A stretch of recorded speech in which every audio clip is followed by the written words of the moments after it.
to broaden our horizons again.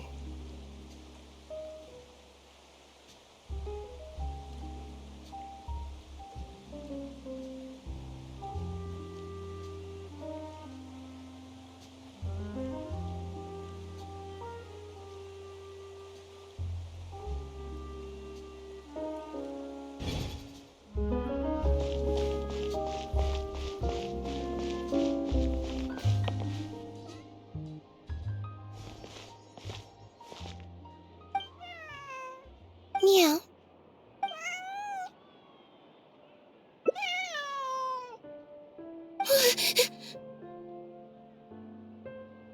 Oh, it's you. 1 second. Now activating chat mode. You made me jump there. I thought they'd finally caught me. Objectively speaking, the trouble was entirely of my own making.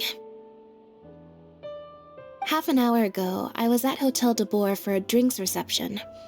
It was to celebrate the successful opening of a show, but it was draining my energy. So, I waited for the right moment, then snuck away so I could switch to standby mode. Probably because I'm playing the lead role in the show? Is that so surprising? I'm always getting invitations to do solo performances. I just usually get Linny to write back and turn them down. But then came the Fontanalia Film Festival. We took all the kids from the House of the Hearth out to see a film, and after it finished, they all started clamoring for me to try out acting for some reason. Even Linny was chanting along with them. Anyway, it just so happened that a director called Mary had sent me an invitation right around then. I'll spare you the details, but basically, I ended up accepting it. Yep, you nailed it. I'm playing the role of a puppet. In fact, the show's called The Lost Puppet, and it's a masked mime show. So I don't have to do any facial expressions or say any lines. Literally just a series of physical movements. The director says it's a very avant-garde art form.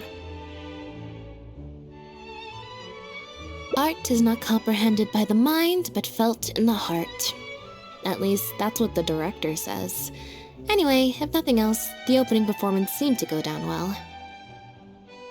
At the drinks reception, everyone was crowding around me, saying, "Triumphant character portrayal, faithful adaptation of the original work, unequivocally, quintessentially avant-garde," and stuff like that.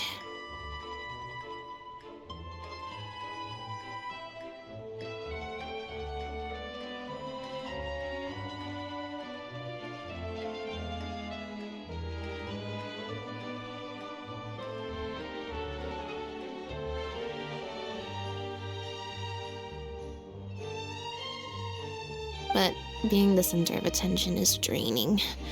So the moment they left me to go harass the director instead, I was out of there.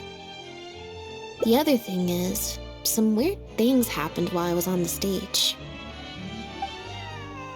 Oh, sorry, Bonnie. I didn't mean to leave you out of the conversation. My bad. No, we just met. We bumped into each other right after I slipped away. Well, it'd be kind of difficult for us to communicate otherwise. Besides, I think she's taken a liking to the name. Haven't you, Bonnie? Yeah, that's right. Good kitty. We'll go find your owner soon, I promise. Nope. She's wearing a collar, and for the most part, she's pretty well groomed. If she is a stray, she hasn't been for long. Her stomach's been growling a lot. I guess she must have been missing for a few days now. As much as I'd love to hang out with her for a while longer, her owner's probably worried sick about her. Assuming she has an owner, that is. But the reception... I should probably show my face there again at some point, even if it's just to make excuses and leave again. Decision time. Well, I just find it exhausting, thinking through all the different ramifications of different choices and so on. That's more Linny's area than mine. So, unless it's something really important, I usually just leave the decision-making to him. It's fine. He got Fremine to make me a little something for just this situation. Poof! A phaetometer. It looks pretty over the top, I know, but it's essentially just a box of cards. He kept the design simple, so it'd be harder to break. The way it works is, I pick a card at random, then look at the number on the card. Well, for example, if the number on the card is 5 or higher, I help Bonnie find her owner. If it's less than 5, I go back to the reception. I just have to believe in the bond between me and my cards, and my fate will reveal itself to me in numerical form. At least, that's what Linny said. Anyway, I guess I'll give you a demonstration.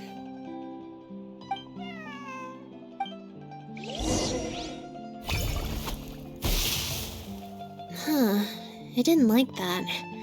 Was I using it wrong? Maybe if I just...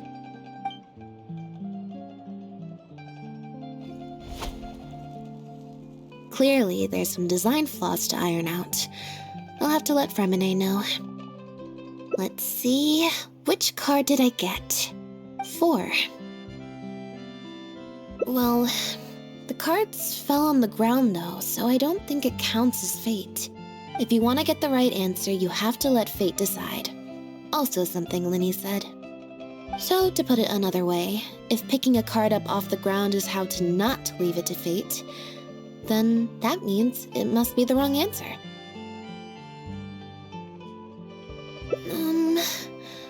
Or... Why don't you pick a card? Since I ran into you here, that means... our fates are, like, interfering with each other. Thank you. This one is final, I promise. Here, take the phaetometer. If it's 5 or above, that means fate successfully changed. Anything lower than 5 is a fail. Also, if you have your own thoughts about what I should do, feel free to share it. Now that I've got a good problem solver here to help, I don't need to run every little thing by fate.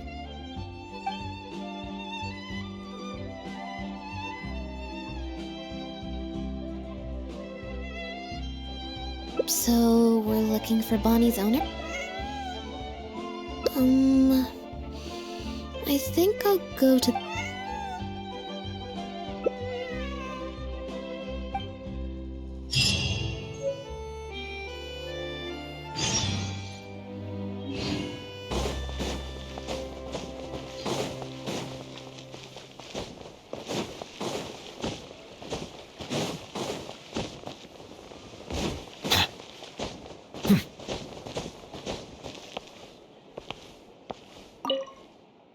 Every stupendous day starts with a steambird. Oh, hi Lynette. Hi Traveler. What can I help you with? I don't think so. Have you picked up a stray? Yep. If there's no commission to follow up on, could we post a notice about the missing cat instead? Why, of course. What a kind thing to do. Just fill out the form. Well, we've registered you as missing. You can stay at my place until your owner finds you. Also, I just wanted to say thanks for keeping us company for so long. Well, I should probably head back to the drinks reception. Hopefully most of the people have left by now. If you've got some time, you should stop by my place tomorrow to see Bonnie. There's a nice cup of tea in it for you. Alright, see you then.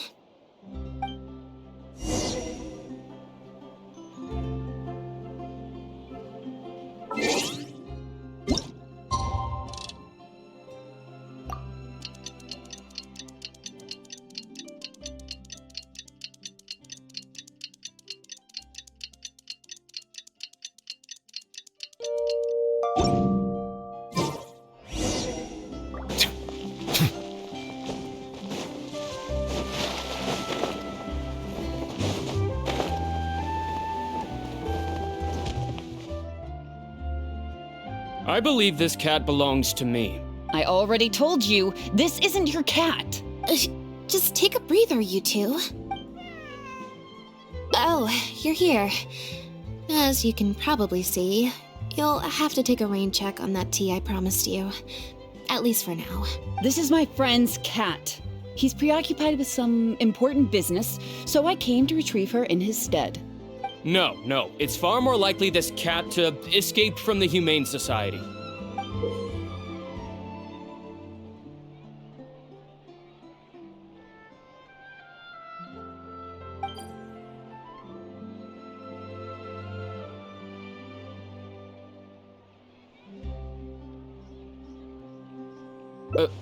Bonnie? That's the name I've given her in the meantime.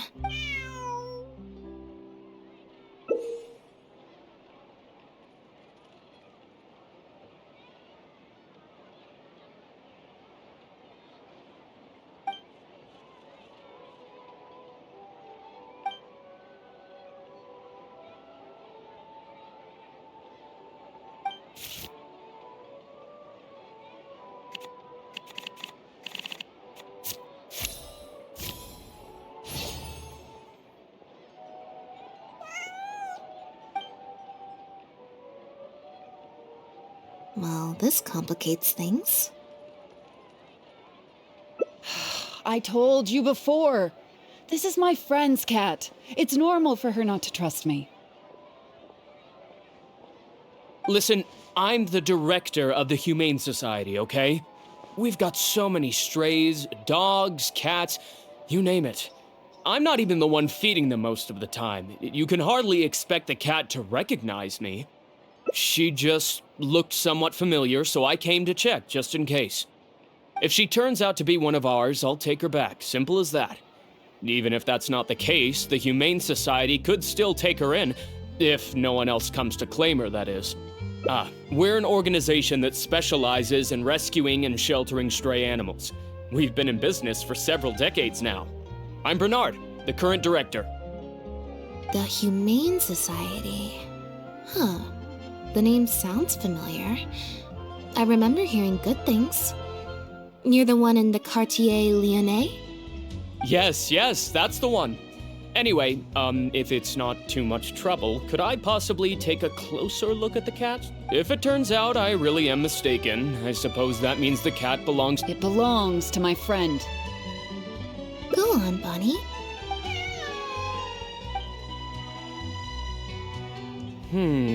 Oh, nope. Looks like I was mistaken. They do look similar, but there's an ever so slight difference in this one's fur color. Deepest apologies, friends. Well, I suppose this means I still have a missing cat to search for. Oh, Wait a second. You lied earlier, didn't you? lied? I'm afraid I don't know what you mean. A liar always has a tell. The look in their eyes, their breathing pattern, the way they hold themselves. What are you talking about? The way I see it, you're conflating big— Normally, when someone is called out, their breathing speeds up as they begin to panic.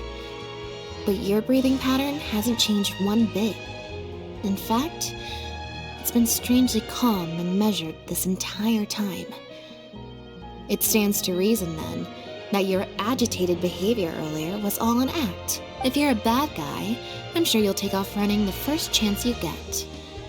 If you're a good guy, the most likely explanation is that you're a member of the Guards, or some similar organization.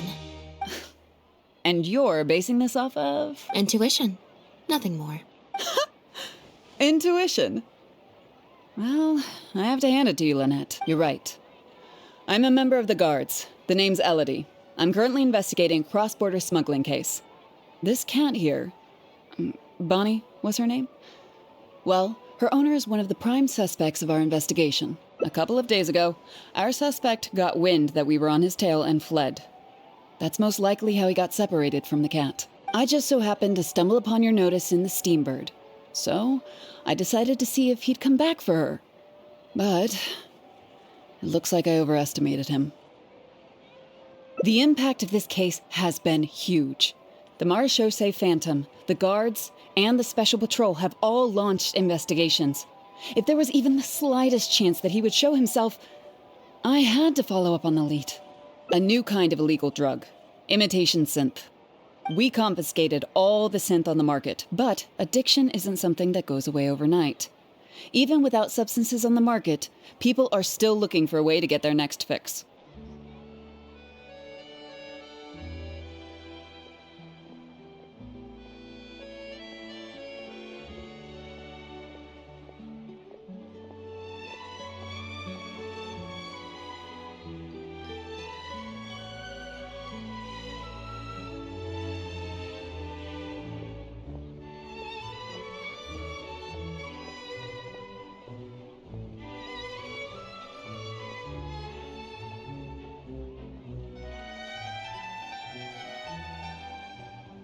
And criminals are all too eager to capitalize on that addiction.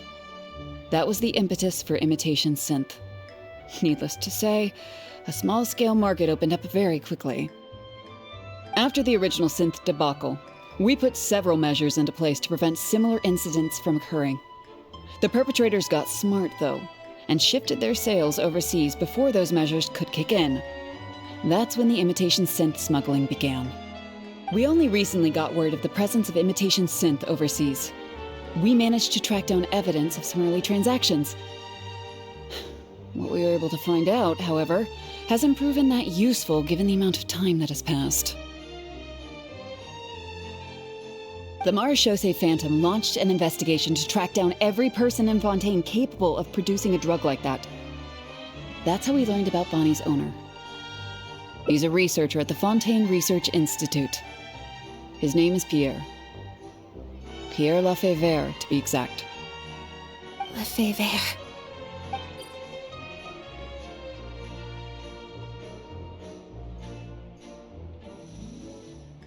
The Marechaussee Phantom found him in Poisson. In addition to the cat, he also had a pendant with him. At first, there wasn't much cause for suspicion. A search of his house didn't reveal much to go off of either. The Marechaussee Phantom very nearly left it at that. It was only later that we realized the coat of arms on his pendant belonged to none other than the Lefebvre family, one of the most infamous aristocratic families in Fontaine. Obviously, this discovery prompted a further investigation into Pierre. At that point, however, we discovered that he'd already fled. Now the guards and the Special Patrol are all searching for him. That's not possible, actually. The Lefebvre family has been gone for a long time. Exactly. Many years ago, several important members of the family, including the patriarch, were murdered by an assassin of unknown origin. From that point on, family's power and influence took quite the hit.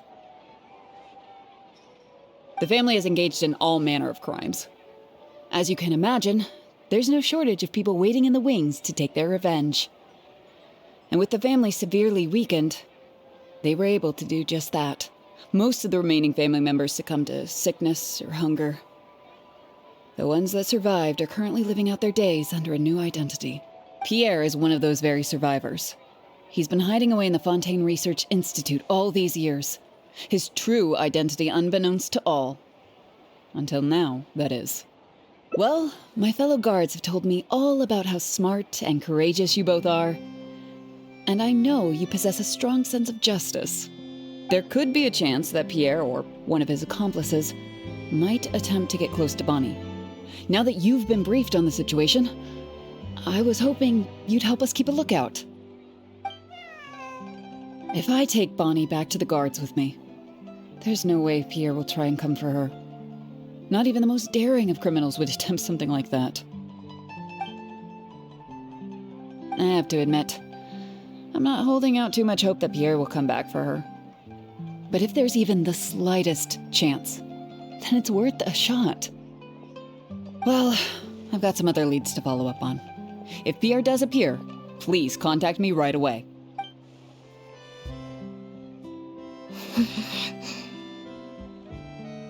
It's nothing. It's just the head of the Lefebvre family. He was the eminent person who kidnapped me all those years ago. It was at a dinner party. Someone tricked me into boarding the Lefebvre family carriage. Whoever it was, they took me back to their home. But before anything worse could happen, Father intervened. Yep. Father was the one who orchestrated the fall of the Lefevre family. That's what led Lenny and I to join the House of the Hearth. After all these years, I never thought I'd hear the Lefevre name again. Don't worry about me. I wasn't feeling sorry for myself. I was just thinking about Lenny. He's been acting strange recently. He avoids me for days on end, consumes himself with some secret investigation, and then out of the blue pushes me to do that acting job. Thinking about it now, it's almost like the one I drew from that deck of cards was part of his plan all along. He must have asked Fremine to help him out. In any case, I know he's hiding something from me. He's really pulled out all the stops this time. It's very possible. I'm sure he tried to send me away because he was afraid it would bring up some painful memories for me. It wasn't necessary, though. Even after all these years, he's still as overprotective as ever. You'll have to help me teach him a lesson if we run into him along the way. Yep. I want to head to the Fontaine Research Institute to learn more information about Pierre. Just let me activate search mode and then we'll head out. Who knows? Maybe we'll run into Lenny along the way. A little bit of both, perhaps. For the most part, though, I just have the sense that something's not right. Something isn't adding up about Pierre's story. I'm just not sure what.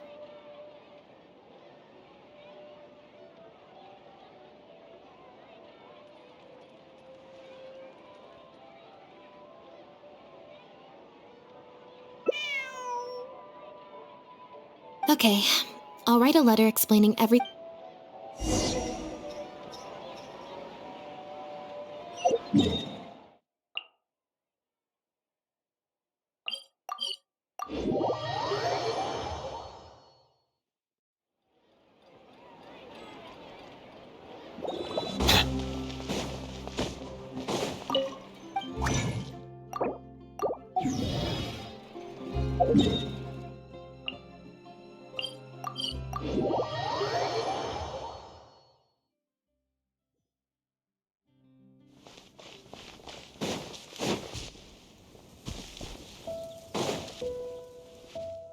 Lynette, you're, not at rehearsal?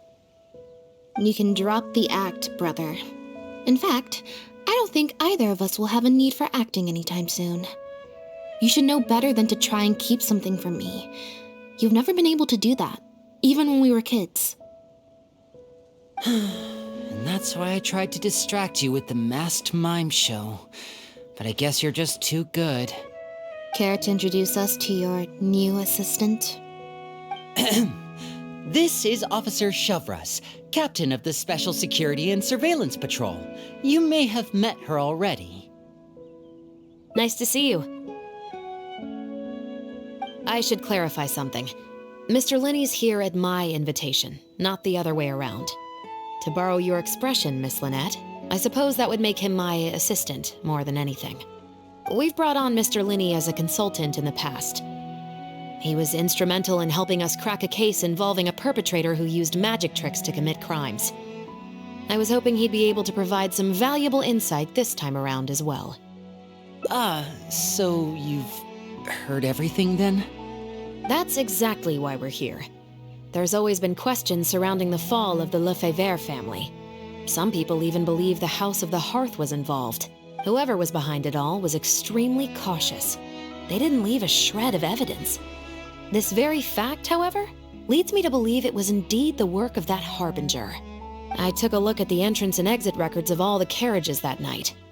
Let's just say it wasn't hard to deduce that there's ill will between you two. Don't worry, I don't have any evidence to that effect, and I certainly don't plan on going to bat for such a despicable family. Plus, you were victims back then more than anything. I sought Mr. Lenny's help with the smuggling case. Nothing more. The way I look at it, it's a collaboration between us as people, not the organizations we represent. Besides, By working together, we can expose the truth as quickly as possible. You can hardly say that's at odds with the justice my organization strives for. Not at all. I was planning to invite you from the very beginning, Miss Lynette. It's just that my assistant here raised some objections. Linny, I'm not the same person I was back then. That little girl who did nothing but cower in the corner in fear, she doesn't need saving anymore.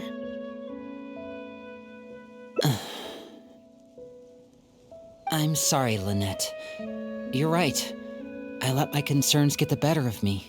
Oh, and the next time you want to distract me, you should try a different approach. Who's this? You pick up a stray while I was gone? It's a bit complicated. I'll explain later. Anyway, her name's Bonnie. Well, if there are no objections, then I suppose the only thing left to say is... Lynette, Traveler, welcome to the team. It appears the Lefebvre family was very particular in their use of insignias and emblems. The family would use different emblems to mark differences in status, blood relation, and the like. In fact, the insignia that was discovered on the pendant was used to represent an illegitimate child. It's highly likely. That very status might have been what allowed him to emerge from the fall of his family relatively unscathed. It would also explain why he was able to assume a new identity as a researcher with relative ease. We discovered something interesting, though. After talking to some of his co-workers, it appears he pretty much works at the Institute in name only. He's practically been cast out. Apparently, Pierre was once addicted to synth. He tried to use the resources at the Institute to create a substance with a similar effect. He claimed it was just for research purposes, but the Institute revoked his access to the relevant materials regardless. He was placed on disciplinary leave, pending a thorough investigation of his actions. But it seems the Institute ran into some trouble along the way. Could have been a lack of personnel or a timing issue. In any case, they had to table their formal investigation into Pierre. Unfortunately, that also included reporting any relevant information to the higher authorities. As for his family background, it appears none of his co-workers at the Institute were aware of that information. All they could tell us was that he was quite the recluse. Other than the pendant, we didn't find anything else of note at his residence in Poisson.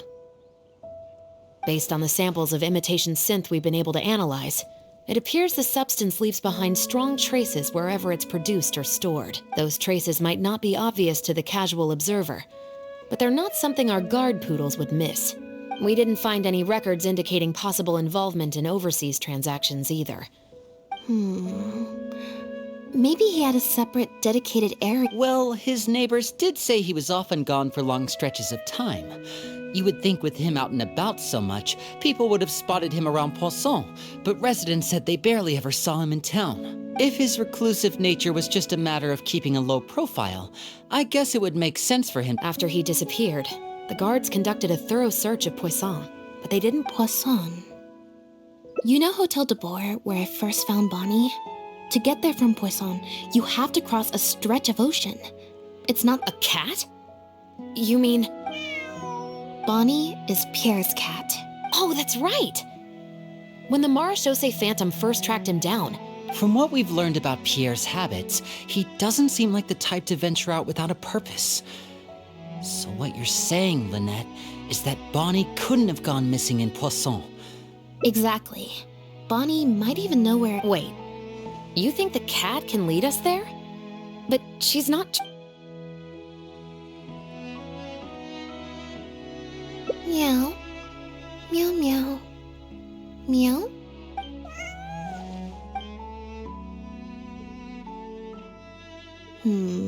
Near the coast, the beach, and beneath the cliffs. The place we're looking for is most likely north of the Court of Fontaine. Well, I've certainly never taken a witness statement like this before. Well, if it works out, maybe it's something worth getting used to. Cats and humans are actually pretty alike. When it comes to communication, most of what we want to convey can be accomplished through body language alone. but humans tend to rely too much on speech to ever take advantage of that fact. Of course, body language has its limitations. You're not going to be able to get across anything too complicated. The important thing is that we now have a lead. Let's try and find a place that matches the clues Bonnie gave us.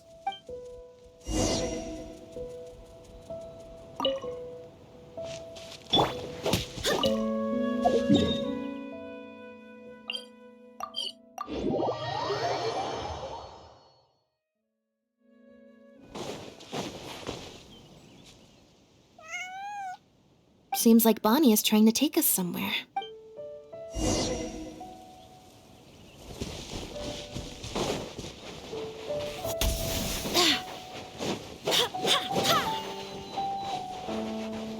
Gardemex ahead. Look out! Settle down!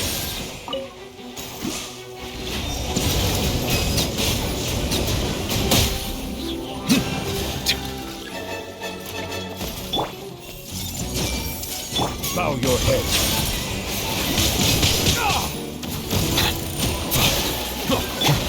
I see everything.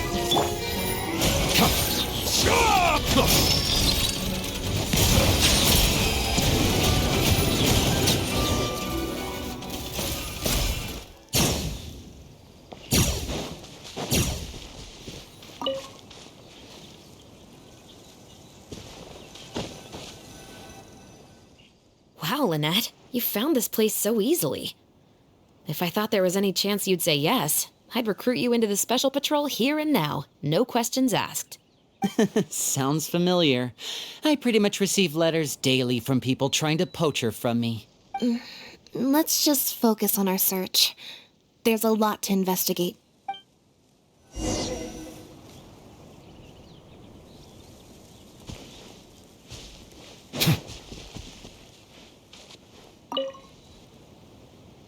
When the Marechaussee Phantom searched Pierre's house, there was no sign of these barrels, right?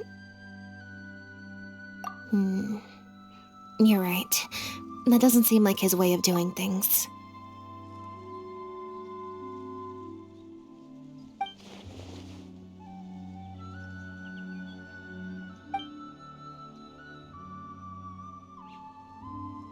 Only the lower halves of the barrels appear to have been submerged in water.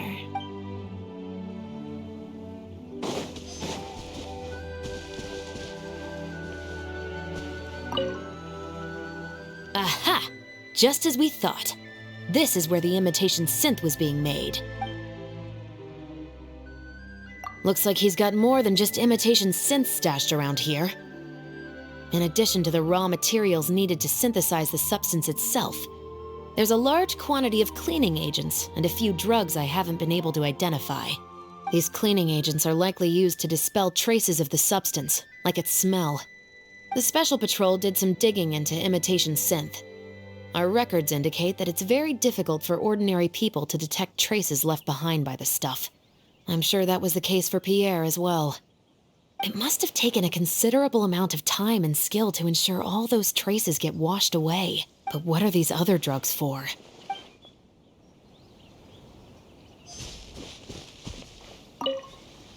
The material these bags are made of, it's quite rare. It's the very same, actually. Romaritime flower fiber. But there's something special about the composition of these bags. I took a closer look, and it appears they're not only waterproof, but also corrosion and leak resistant. Even the strings look specially designed to keep the bags closed nice and tight. I came across some bags made of the same material just now, but they were much smaller and thinner. From the look of them, they seemed far less durable as well. Very similar, actually. Normally, it would be easy for a guard poodle to sniff out the imitation synth, but if it was sealed away in a bag like that, it might be possible to elude detection for some time. But what could these big bags be for then? If the goal is to keep the imitation synth hidden and sealed away... Based on the various ingredients we've found, this appears to be where Pierre was cooking up his imitation synth. It looks like he used a special cleaning agent to get rid of any residual traces of the substance on his person before he left. That's how he was able to get past the guard poodles. So then he transferred the imitation synth into small sealed bags and took it somewhere else for the drop-off. No. I don't believe our suspect is the kind of person who'd go around carrying incriminating evidence with him. That would potentially create too many eyewitnesses. The cleaning agent and the sealed bags might get past the guard poodles, but if a member of the public or even a guard on patrol happened to see him during the drop-off, a quick search would reveal everything. That's still a very risky operation. The barrels we found were wet around the base, but the top half was dry, as if they'd been standing upright in the water. If you put a barrel in the water, it will normally float on its side, unless it's heavily Yes.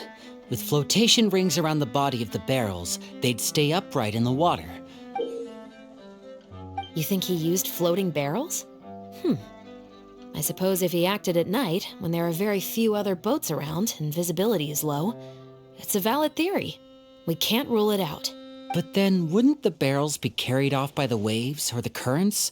How would the person doing the pickup know where to look?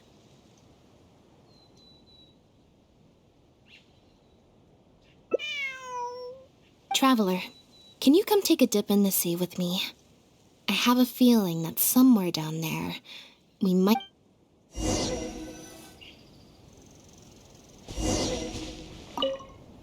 I can't believe how much progress we're making with this investigation.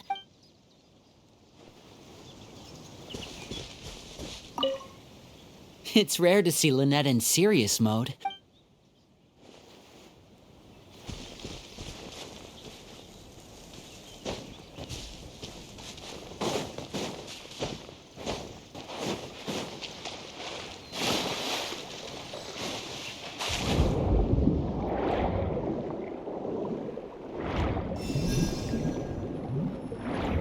This isn't the place.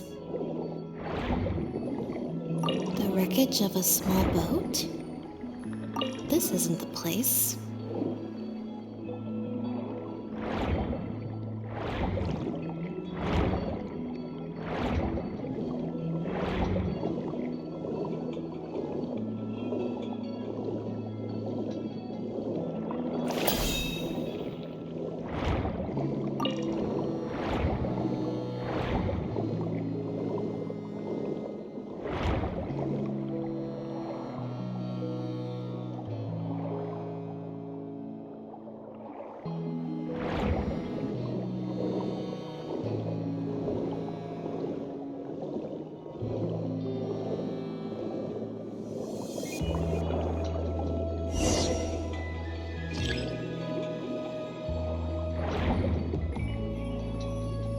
Got it.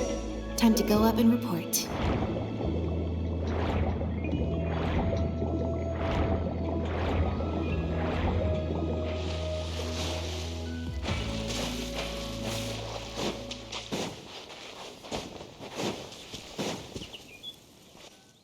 As expected, we found a few pieces of rope and some anchoring stones. With this anchoring system, it would be possible to use floating barrels for the drop-off. You would just need to... We also came across the wreckage of a small boat.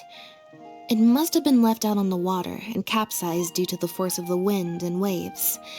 Its small size, however... Let's talk this through. Based on the evidence we've collected, it seems like Pierre would row a small boat out to the agreed-upon transfer point, drop off the barrels, leave, and then row back and retrieve them after the transfer was complete. It could be that he was trying to avoid meeting up with his associate face-to-face. As one of the sole survivors of the Lefebvre family, maybe he was just used to that sort of elusive lifestyle. It seems like Pierre deliberately chose the floating barrel method so that the goods could be dropped off and picked up at separate times. That way, the two parties wouldn't have to meet each other. Well, if that's the case, they must not have a very close work... Let's not jump to any conclusions just yet. Assumptions can be detrimental to solving a case. It's possible they were just trying to keep up. The most important thing is that we can now confirm Pierre wasn't acting alone. But let's say for now that he was only in charge of producing the imitation synth. That would mean there has to be at least one other person involved in— Since we've determined that the goods were transported by boat, maybe we We can certainly check the various ports for that information. It's possible, however, that Pierre's associate also used a small boat for the transport and docked along the shore rather than at a large port. Absolutely. Before Pierre disappeared, we made sure to investigate all sorts of Unfortunately, we were never able to find out how they managed to get the imitation synth across. You're right. Whatever vessel was used for the pickup, the person responsible for smuggling the substance out of Fontaine would have had to use a larger vessel for the actual transport. They must have found a way to disguise the imitation synth to clear port inspections. Exactly. We can't let any opportunities slip through the cracks. I'll run home and ask some of my brothers and sisters to try and— I should also head back and update my platoon on our progress. I'll grab some reinforcements while I'm at it. Lynette, Traveler? All right. Come on, Bonnie. You...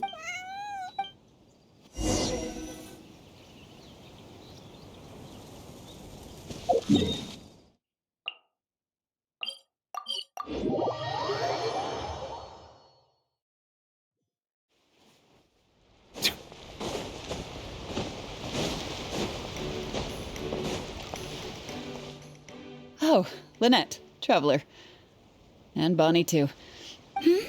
Did something happen? Oh. I see.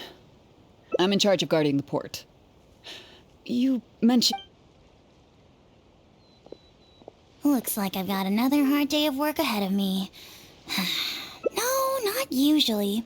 It's this incident that happened recently. Before that, but things are much more complicated now. We somehow let suspicious cargo pass through the port undetected. Not even our guard poodles were able to sniff it out. Even worse, we still don't know how the perpetrator was able to conceal the goods so well. By suspicious cargo, do you mean... Yep. However, prohibited substances are just one example. So what happens to the goods you confiscate? Oh, we keep them in a storage locker. If they turn out to be something if the goods are only slightly suspicious but could otherwise be harmless, like raw materials that could potentially be used to create contraband, we return them to the ship they were confiscated from, instead of letting them pass through the port. Sorry for the wait. These are the travel... Oh, you... Actually, he followed me here himself. It's like he smells so... Huh. I wonder why Gerard is reacting to you two so strongly. Huh? We were so careful not to touch it, but we still ended up with traces on us. If it leaves a residue so easily, I just don't understand how the... Why don't you have a look at the travel logs first? All ships coming in and out of the...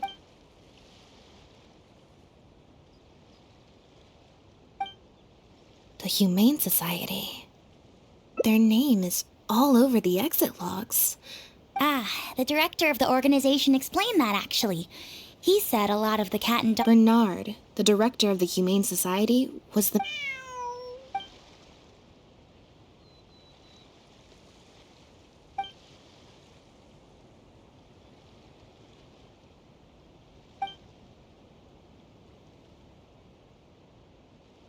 Have you figured it out too, Traveler? The way when Bernard asked to take a closer look at Bonnie, he was actually checking whether there was any imitation synth in her stomach.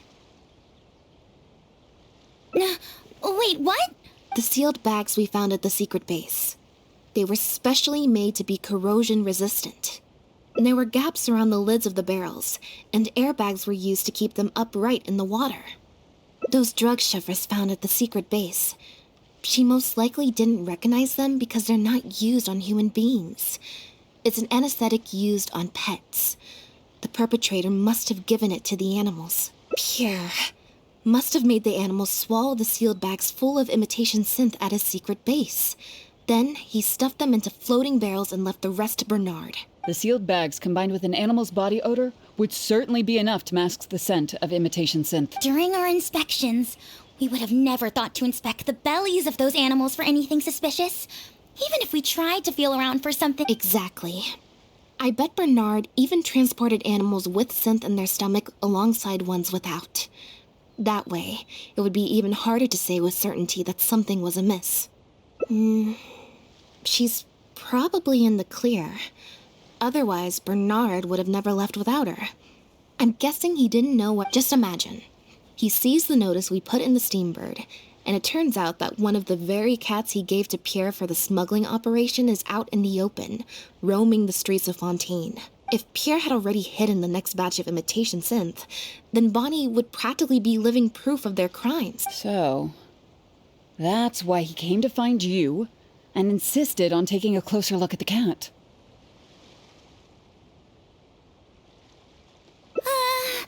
Wait a second, I'm a little lost here. I get the part about hiding the substance in the pets, but those... what did you call... If you've got something as convenient as a floating barrel, why not just stuff it with the imitation synth directly? Why not wait... In order to make sure the animals could swallow the sealed bags, they made them extremely thin. Had they not done that, the animals would have likely bitten or chewed through them. That step would have required a lot of energy, as well as a certain amount of technical expertise. We've already proven how easy it is to pick up trace amounts of imitation synth, so I'm sure Bernard was taking all the precautions he could to avoid the same fate. Okay, then let's head to the Humane Society right away and...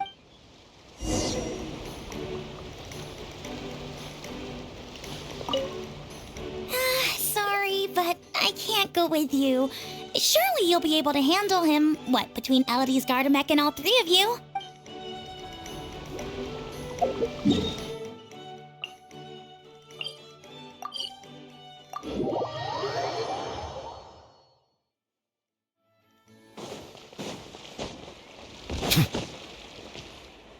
The headquarters of the Humane Society should be somewhere around here. Ah, here are the people from earlier.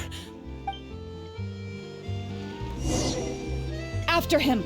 We can't let him get away!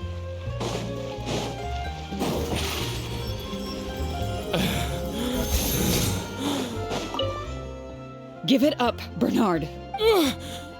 Mercy, have mercy, The Humane Society has done so much good over the years, and yet you have... Look, I didn't have a choice, okay?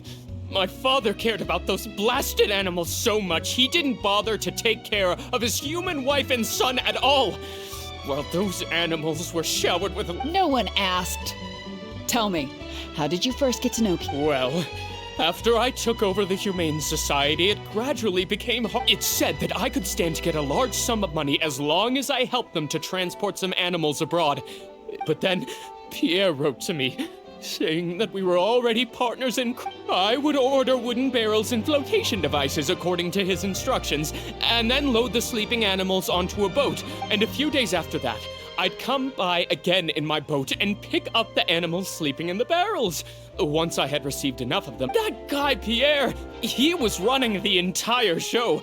He set up all the meeting times and found all the foreign adopters. Oh, and he even supplied all of the goods too. Look, I don't know, okay? I've never ever... And when did he send his final... Just last night, he said that the Marechaussee Phantom is now after him, so he's planning to go into hiding for some time. It's been a few days since Pierre's last appearance. I'd wager that he sent that letter after he found... I burned them. It was on his orders. I had to burn every... Sure sounds like you're trying to use the lack of witnesses or evidence to pin the blame on Pierre. No, I swear, this time I'm... Well, we can check the truth of your statements at the Opera House. I hope you know what'll be coming for you if I were to... I know, I think... Bonnie helped, too. That's true.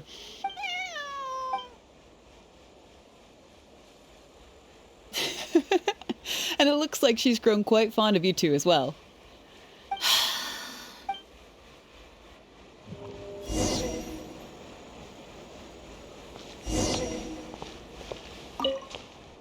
Now behave and follow. Ow, that hurt.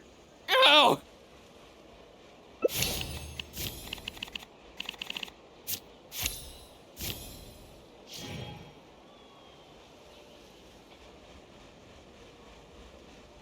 Is everything... I still feel like... Also, I've had this strange... No good. I've still got nothing, and I'm nearly out of energy. All right, I'll stop thinking about it for now. Let's go to the Humane Society before my energy for today.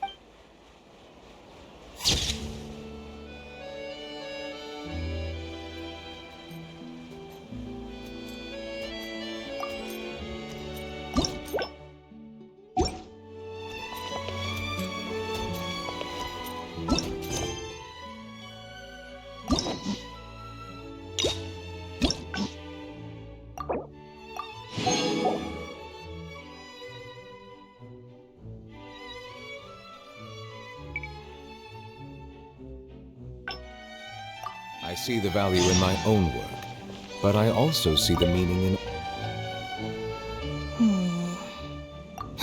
It was that obvious, huh?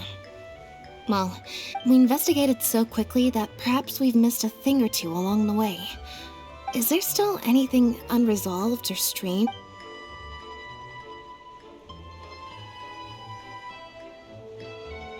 Well, we've discovered that Bernard is responsible for the trafficking, while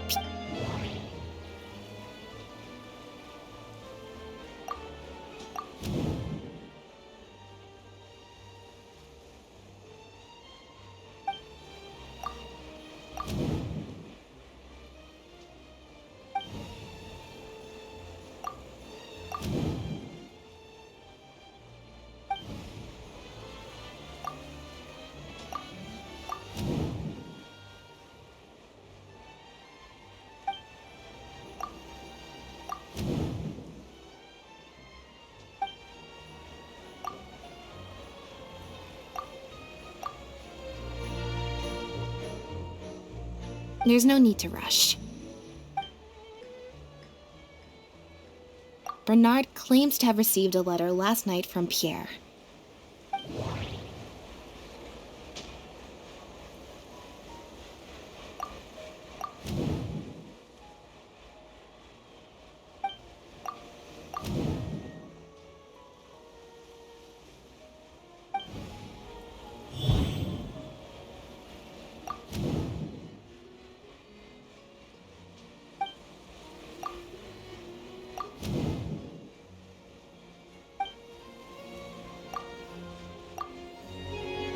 If Bonnie had imitation synth in her body, then she was a liability that had to be recovered at all costs.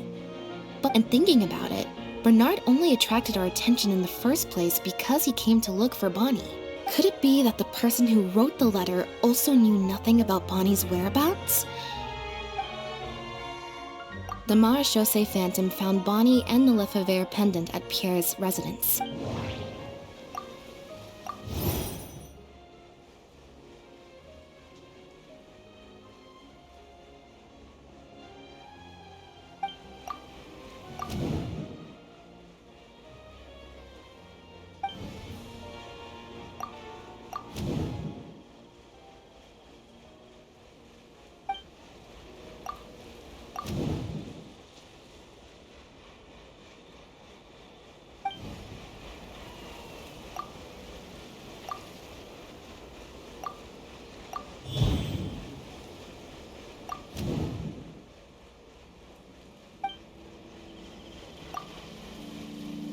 Why would he leave such an obvious trail for us to follow when he took so much care to not leave any...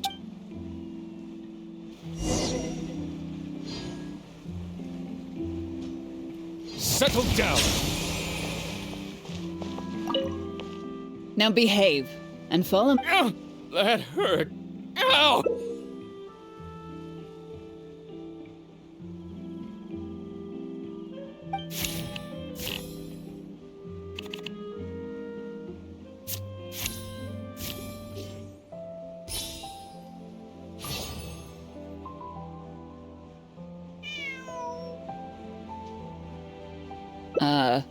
Is there something else you need from me, traveler?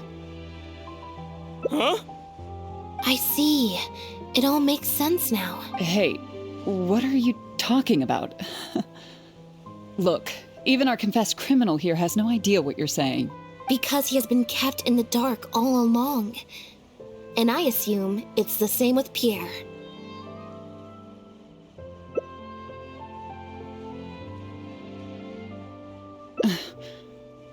That never quite added up for me.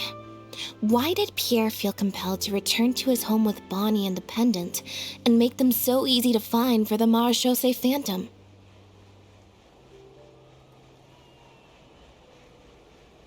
Both of these things are in stark contrast to his usual meticulous and vigilant behavior.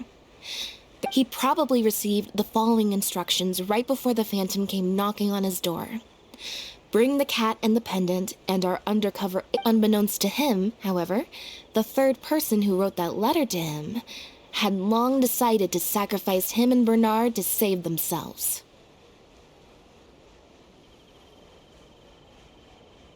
What? You can't be serious. If you focus only on Bernard's testimony, it's easy to believe that only Bernard and Pierre were working together. The case appeared extremely simple. Bernard did the trafficking. Wait. But that doesn't make any sense. Yep, which is why the third person made sure that Pierre would never be found again. Once they had instructed Pierre to expose himself, the third person wrote to Pierre again, suggesting that everything had been taken care of, and he should take Bonnie and safely return to his base. Of course, Pierre's disappearance at such a sensitive time immediately made him a prime suspect. All the third person would have to do from that point on would be to lead the Phantom to investigate the Humane Society and get Bernard to confess the truth.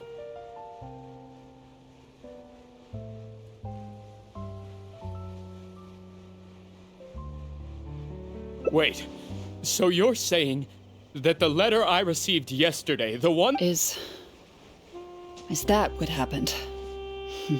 Chevra said that assumptions can be detrimental to solving a case. Someone among us, however, has been feeding us all kinds. They suggested that Pierre's disappearance was an attempt to escape the judgment of the law, and that Pierre was— But if the disappearance is truly just a cover-up for a murder, then couldn't the true sign have been an illegitimate daughter, rather than an illegitimate son? Huh? Haven't you taken this joke a bit too far? You're right. I did let a lot of assumptions get to my head when I first started to talk to you about the case. I'll make sure to correct my behavior. You deliberately fed us lies, but even you could not control every last detail of your plan. There was a flaw in your scheme, and something didn't quite go as planned. Getting the Marechaussee Phantom to notice Pierre was only the first part of your plan. Had they failed to take notice of the Humane Society, they could have cast a wider net, and you couldn't predict what they might possibly find if given enough time. This, of course, was the main weakness of your plan. As someone accustomed to acting from behind the scenes, you didn't want to take the risk of personally proposing a raid on the Humane Society. So, you thought about pulling a few more strings, so all the suspicion would point towards Bernard and his society.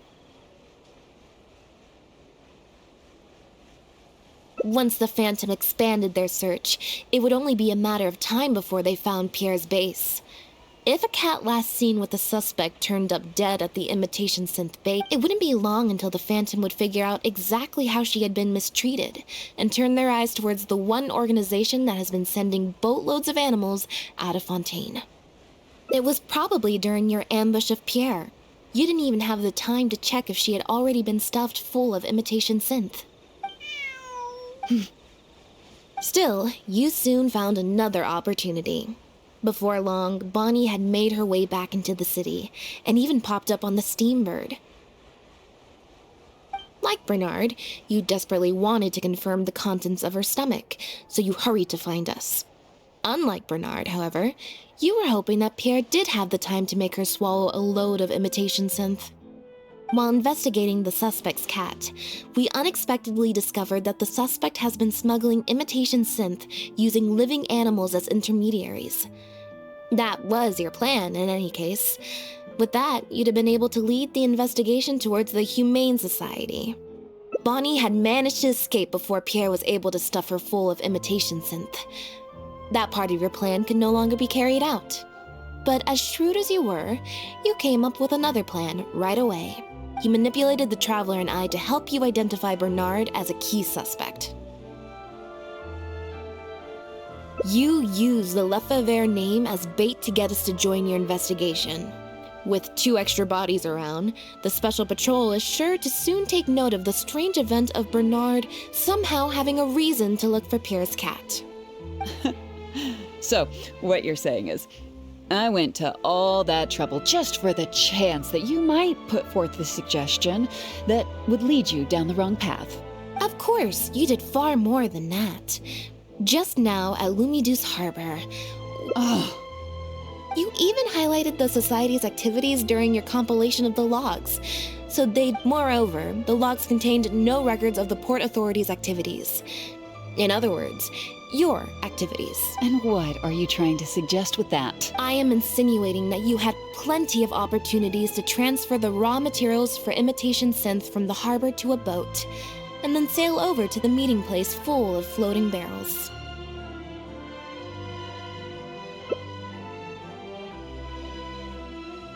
And that's how neither the trafficker nor the manufacturer knew there was a third person who supplied the raw materials and surreptitiously operated between them.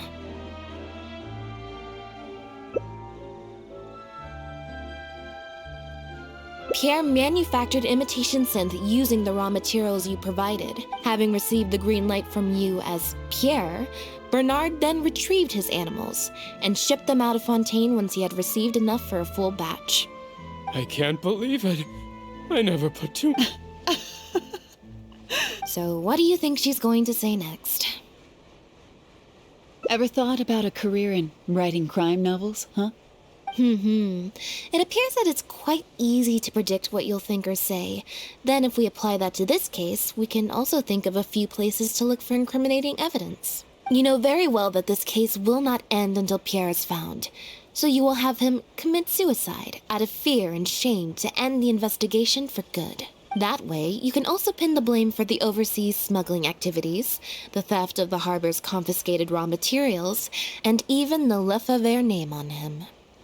After all, dead men tell no tales. But you still want it to appear as if he had sent that last letter to Bernard, so you have to make sure he cannot be found until after Bernard has confessed to the authorities. To do that, you either will hide his body until you've found an appropriate time to set up a fake suicide scene, or you'll dump it someplace where it'll be hard to determine the exact time of death. Submerged in water, for instance. The location would ideally allow you to keep the body hidden for some time while also letting you keep an eye on it.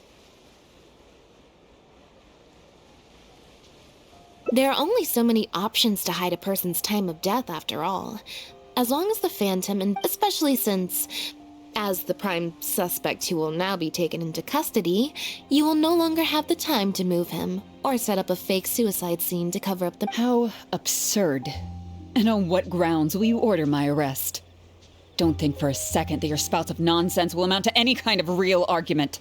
After all, I'm— Elodie Lefebvre! As the captain of the Special Security and Surveillance Patrol, I hereby declare you as a suspect in the case. If you have any objections, you may raise them later during interrogation. That's right. We received a message from Lumiduce Harbor that you were going to investigate the Humane Society. We didn't expect to run into you at such a critical moment. While at the harbor, we noticed something else extremely interesting. Apparently, you often used all kinds of excuses to swap your shifts. And if one were to match the times of your shifts to the activities of the Humane Society and those of certain foreign ships, they'd find them to be an exact match. That's just a coincidence. Yes, I'm sure you have already thought of a dozen different ways to explain away the suspicious activities, but as far as evidence goes, that should be enough to warrant taking you into custody. Don't worry. If it turns out that the guards are still unable to find any evidence after all this, Lynette and I will do everything in our power to clear your name. Although judging by her reaction, I assume no follow-up from us will be needed. The Lefebvres were infamous for using disguise and infiltration to achieve their goals. Who would have thought that they would have planted someone within the guards? Judging from the timeline, they likely arranged for you to enter the guards before the fall of the clan. But they probably didn't expect you to turn it to your advantage and use your job to save yourself during the purge. Not only that, but you actively participated in the interrogation, arrest, and judgment of the Lefebvres during their fall. thus clearing yourself of suspicion. You brutally and cruelly abandoned your allies as soon as they outlived their usefulness, just like a lizard cutting off its own tail in order to live. You've been doing this for years. So you played me like a fool after all? Ah!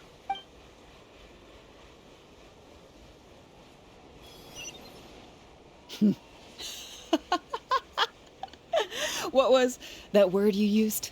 Ally?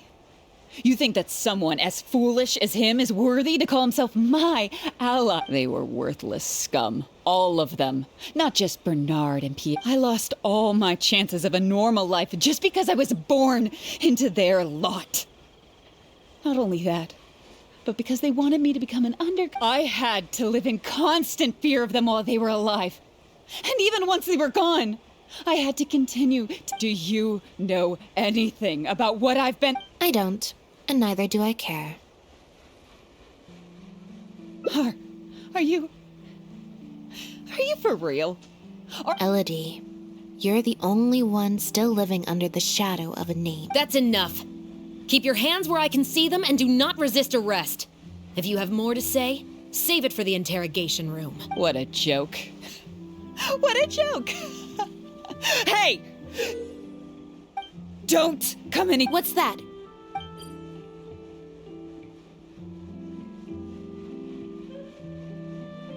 Know what this is? I've secretly, whether they're cats, dogs, or just unlucky. Surely, you bunch of goody two-shoes won't let.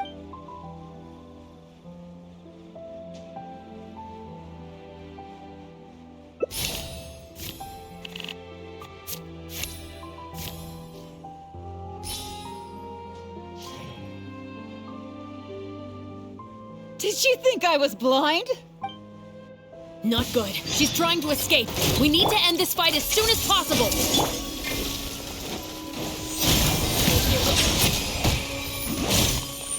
Be sanctified.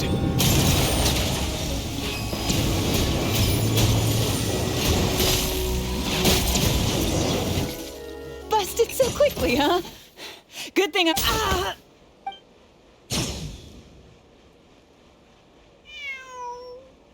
Phew. So I was right after all. It's easier to deal with the person causing the problem than the problem itself. This is it. Looks like it's just a toy. Guess that's probably why she suddenly flipped and knocked out Bernard. He probably knew that there were no explosives at the society. Well, given that she never even showed her face to Bernard and Pierre, I had my doubts that she'd have gone to the society in person to plant explosives. Thank you for your help, everyone. I'll take them back for thorough questioning and find someone better to take over the Humane Society. I might need a few statements from everybody. If statements are all you need, I still need to go back and explain some things to the crew. I also had an appointment.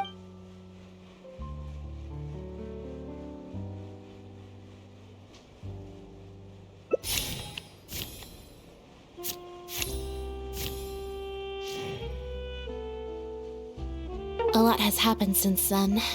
I'm referring to when I invited you over for. Once I'm done talking with the troupe, I'll take Bonnie home and make a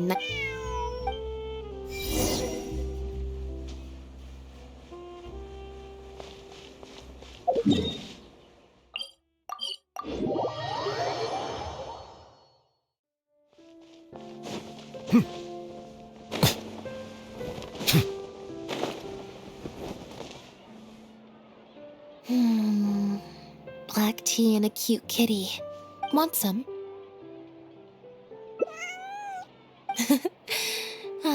I see she's already starting to snuggle up to you.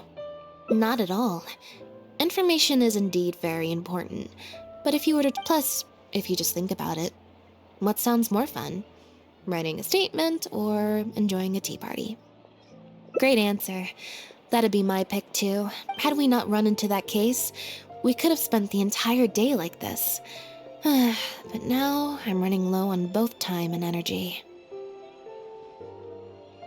You're right. I can sense it. I'm recharging very quickly at the moment. Something about her rubbed me the wrong way since the very beginning. But to be more precise, It was probably around the time when I saw Bonnie try to get away from her. Elodie tried to get close, but Bonnie deliberately dodged her. Maybe Bonnie had tried to evade her before at Pierre's base. Not everyone who likes cats is a good person.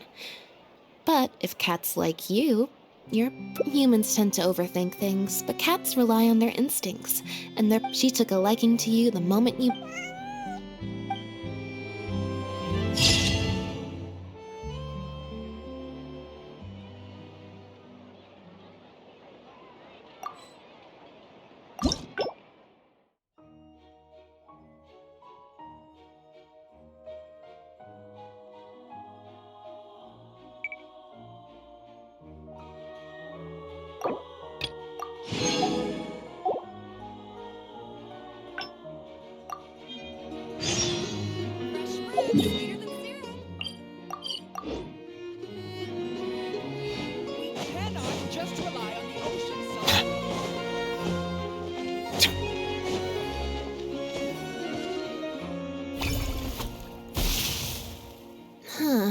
I didn't like that.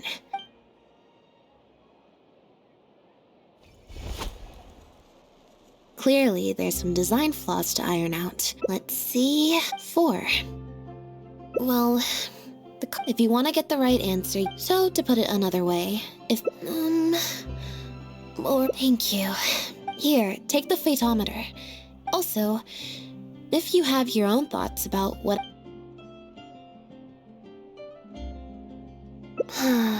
Back to the drinks reception. Nope, I said it was your decision. I'm not gonna wait. Besides, the drinks reception is technically part of the job as an official. It might get sued for breach of contract, and that would be... one other thing. Do you want to come with me?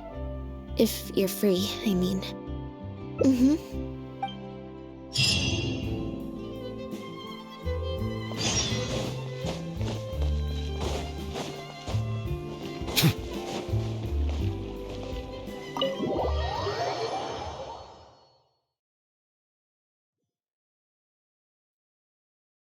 There you are, Lynette! Where did you disappear to? Leone and I have been looking everywhere for you. Wait, where did you get the cat? I found her outside. I don't think so. Fair enough. So sorry we couldn't help you, Lynette.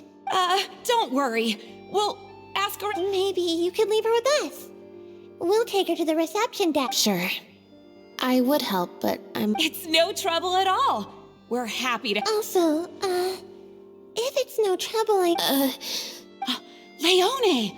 You can't spring that on her now. One last thing, Lynette. Director Mariu's looking for you.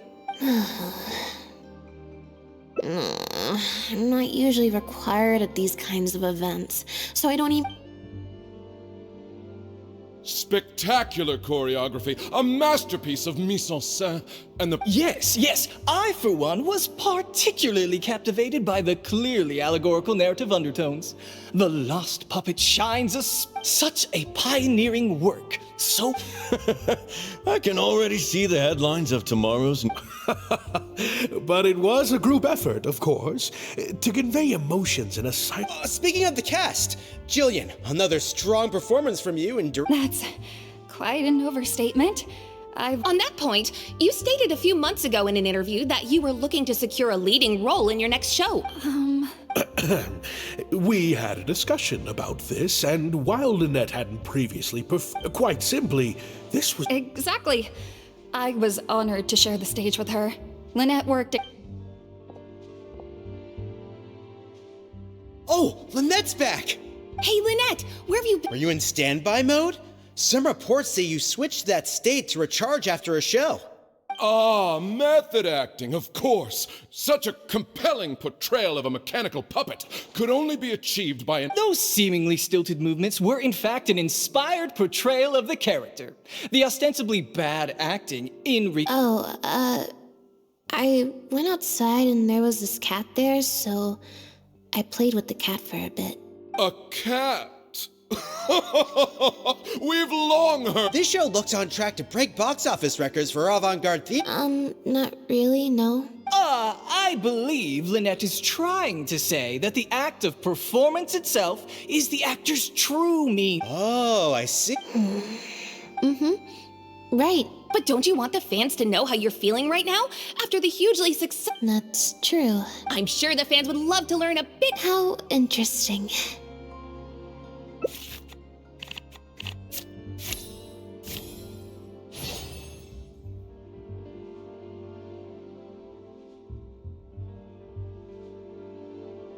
Oh, really? Huh? Wait, you're... Wow, are you a fan of Lynette too?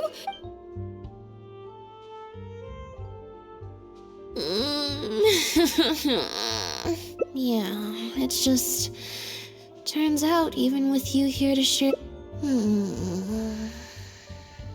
It's a power-saving mode for participating in but at a tea party, I'm not normally subjected to a constant stream of questions.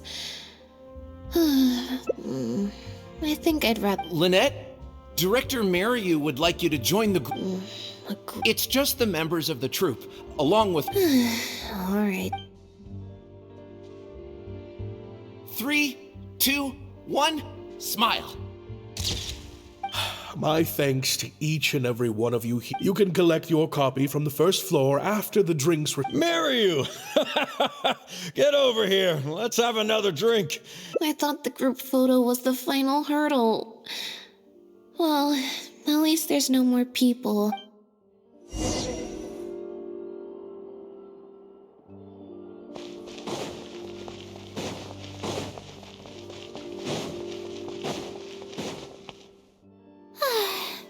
Hotel de Bour's Ile Flottante is as wonderfully sweet as ever. Traveler? Lynette? Oh, wait, hold on. What do you mean, managed to get an invite? I'm an expert in the dramatic arts. Of course I was invited. Naturally, people wanted to hear my comments on the emerging art form that is the masked mime show. Remarkable. And a very worthwhile Your performance was beyond anything I could have...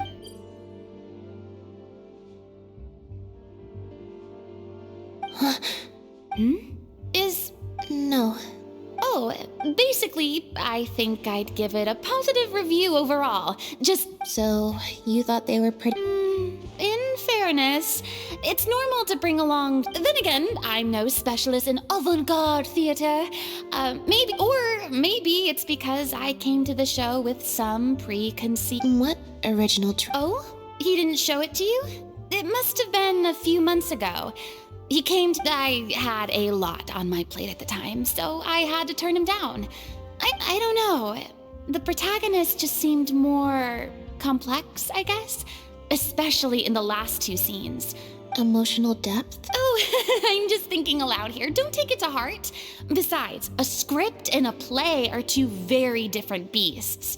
There are so many fine details to consider, especially with a novel art form like a masked mime show. Change of topic. I see you've escaped the crowds to seek refuge. No thanks, I'm good. Hey, at least let me finish. I have top tips on dealing with belligerent reporters, slipping away to hunt down snacks. Tell me everything. First, take a seat, mon ami. We must partake of Hotel de Bour's... That was... I expect most of the people downstairs have left by now.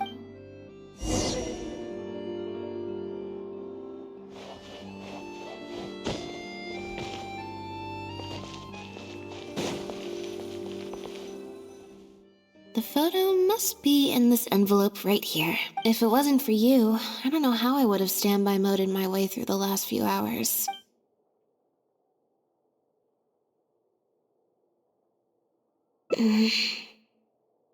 It's fine. While I was on stage, there was a moment when I felt like someone was looking at me. I got a vague sense of it again during the reception.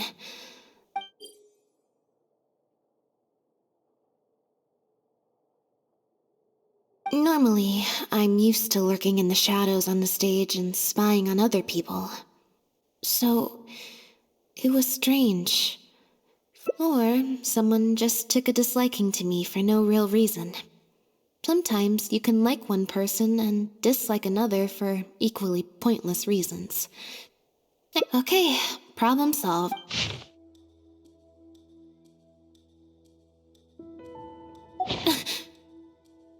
You have destroyed this work of art. Step down from...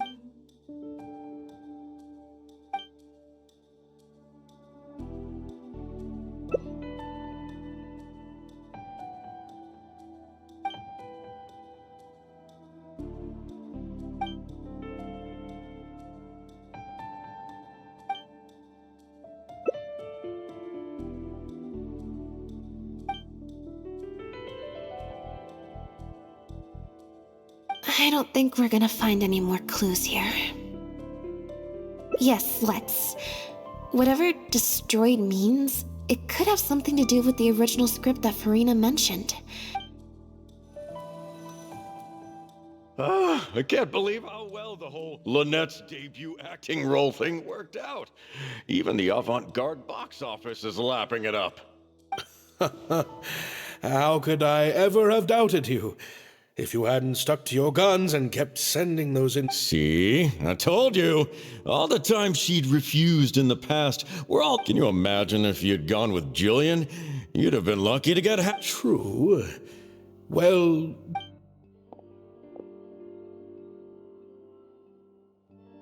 Do you have a moment, Director Mario?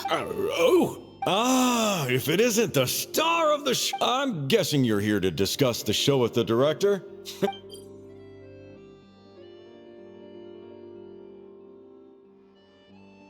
I'll leave you artists to discuss your work in peace. I certainly will.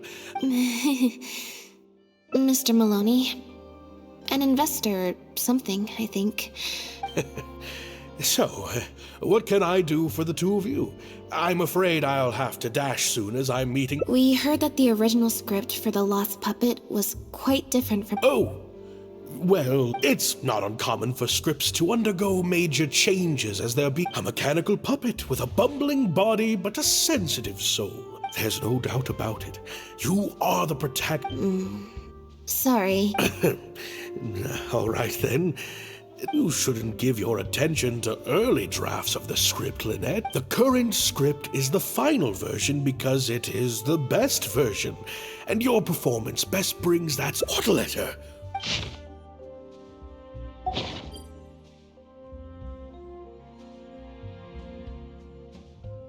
Destroyed this work of art?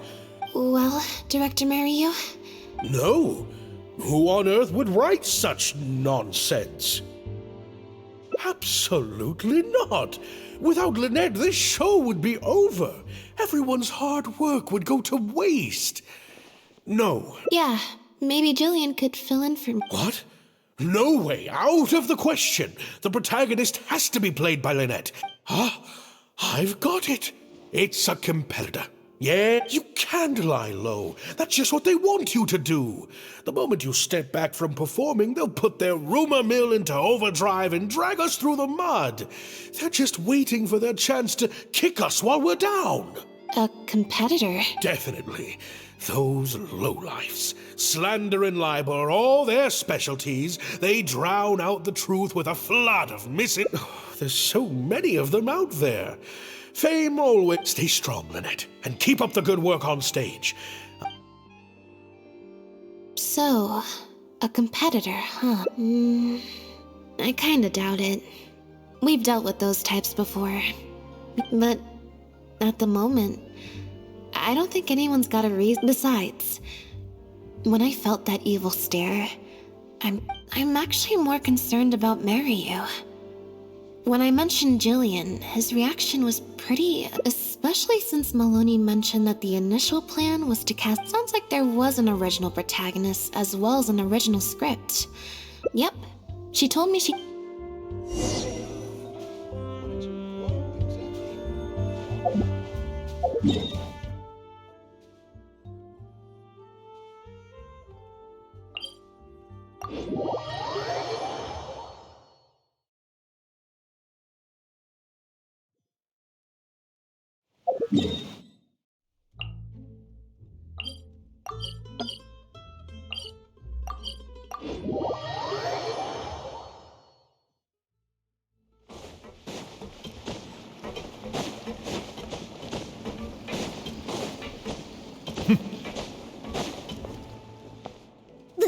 Lynette? What are you doing? You're not welcome here. I've been to the Fleuve Sandra plenty of times before. This is the first I'm hearing about me not being welcome. Things are different around here. You might be used to a crowd of bootlicking morons fawning over you wherever you go, but not down here. We know what you are. Bootlicking morons? I don't know. I've never met this kid before. Gina, stop that! Go home now! Jillian! No buts. How many times do I have to tell you? That had nothing to do with Lynette. If you don't leave right now, I swear I'll never invite you to one of my shows ever again! Jillian! Just because Lady Farina speaks highly of you, it doesn't mean you're all that! I'm so sorry. Gina's always been a strong-willed child. That's why I never let her visit me at work. It's okay. I have younger siblings too, so I get it. She's in her rebellious phase, huh? If you let angsty kids get you riled up, they'll drain all your energy. So don't worry, I won't let it get to me. Well, the situation's a little different in this case, but still, thank you. So, what brings you to the Fleuve Sandra? We heard about it from Maloney. He said you were Maloney, huh? I'm sorry. I never mentioned it because Director Mariu was very clear that I mustn't let any of it affect you. What's this?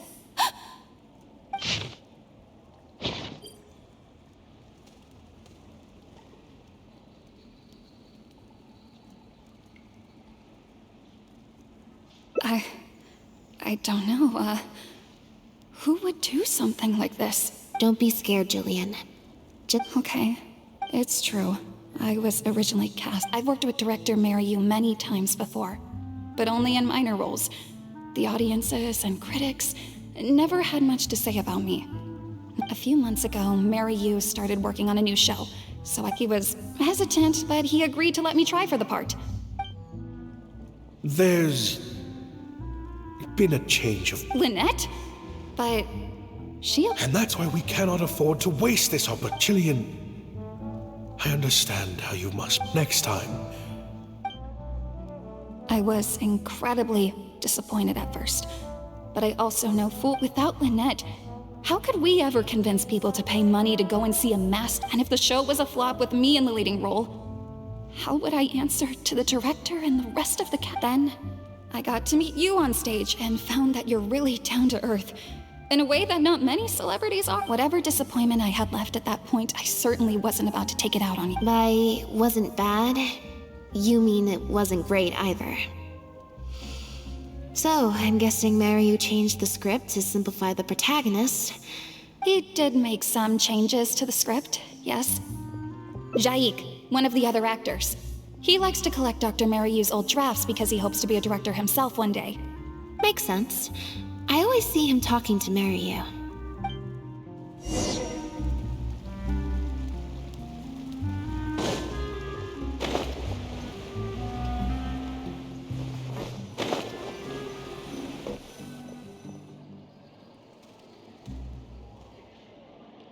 Sorry to keep you waiting. Jillian brought me up to speed on the situation. I'm here to help however I can.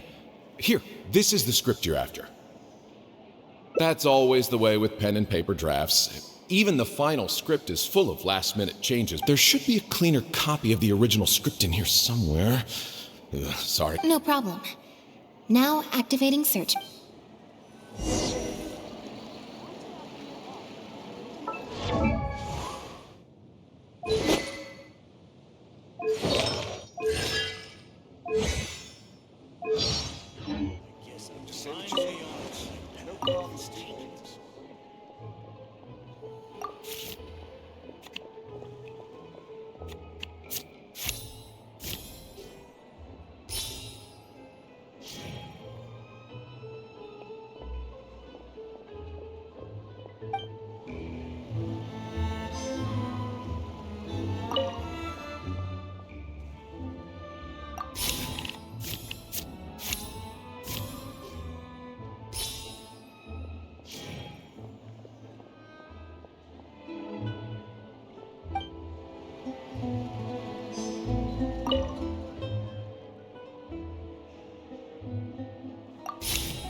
The protagonist returns to the ruins where she began and performs a dance in honor of her deceased companions.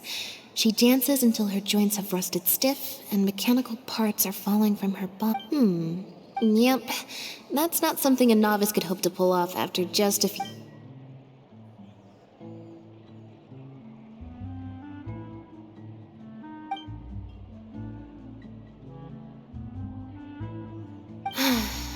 Frankly, I think that the original script is much better. And Jillian, shall I go tell Mariu to put you back in the leading role?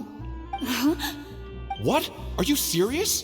But the next show is at the Opera Epiclese. But not such a rare one for me, though, right? That's different. This isn't you as part of a magic duo. It's a chance to star... Fame in small doses has its perks, but if you play the lead, the fame will be yours. And It'll never work! There's no way, Director Mary. The set for Act 4 would need to change, as would all the marketing materials. And that would mean asking Maloney for a lot. Changing actors at the last minute is just too risky. Plus, Maloney's friends have already published a ton of articles saying how this is the... If Lynette quit the show and I took her place... If Lynette left, they'd sooner... Stop the whole show? But all the people in the troupe, months and months of everyone's hard work would all be for nothing.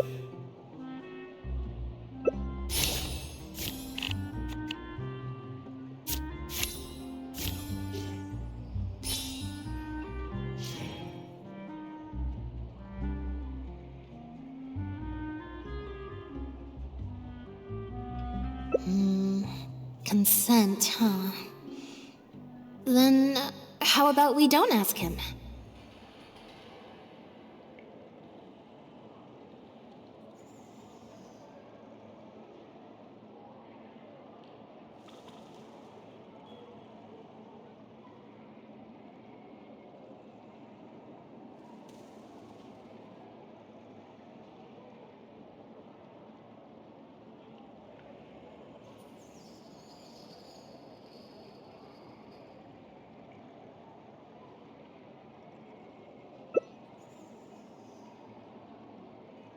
And that way, he'll be forced to make a choice. You know, it's a little crazy, but... No way! It's not worth taking such a huge risk just for a chance. Jillian, you said before, whatever does... In other words, that disappointment is still there. Be honest. You still hope to play the leading role, don't you? But you think they'd be put out? Jillian, you were more dedicated than anyone during the rehearsals for the original script. And I think you know that unless we decide to make a stand here, the path we're on is... So take it from me. You would not be putting us out. Not one bit. You guys... Okay. Yes! I knew you'd come around. All right. Wonderful. Wait, but what about the threat letter?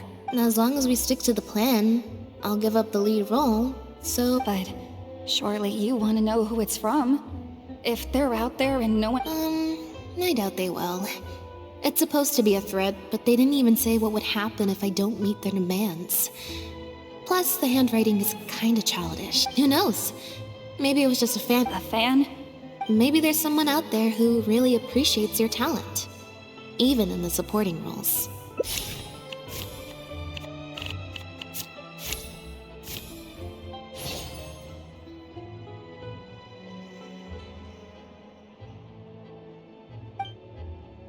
It's getting late.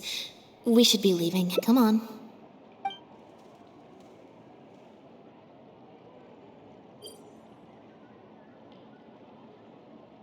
I'm such... Sorry for manhandling you. You looked like you were seconds away from figuring out who sent the letter. Nothing gets past you. Just because Lady Farina... I'm so sorry. Gina's always been a strong-willed...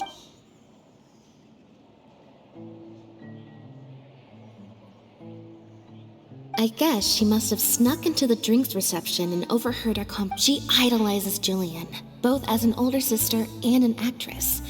And she watched. To make matters worse, all the critics were hailing this amateur as a perfect fit for the role. And even Fontaine's former biggest star was praising her. Yeah, that pretty much sums. Like I said, getting angry at angsty if it was my younger brother or sister and they found out I'd been treated unfairly or had an opportunity stolen from me, they'd definitely do something I was in Jillian's position once. Back when Linny and I were starting out, before we got famous, so I can understand Gina's frustration.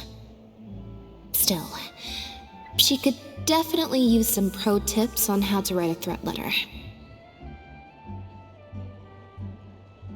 No, the way she looks at me is indignant, frustrated, but not malicious. Whoever was giving me that evil stare was backstage.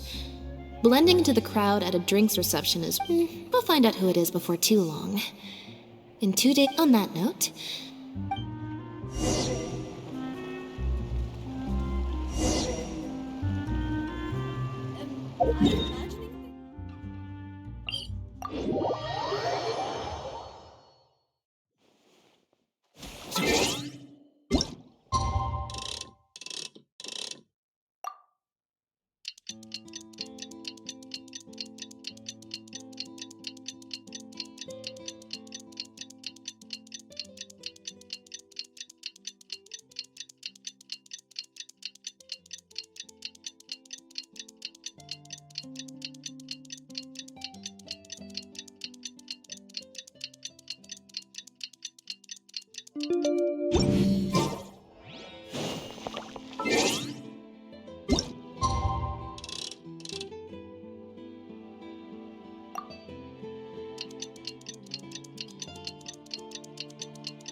Oh, you're here! Lynette and Jillian are...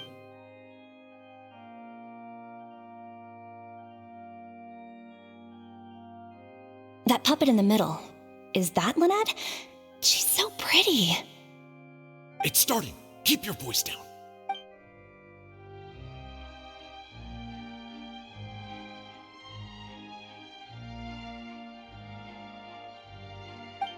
Wow, I thought it would be hard to follow, but in the end, it was actually very clear. Even though her face was expressionless and she didn't speak the whole time, I felt like I could really understand.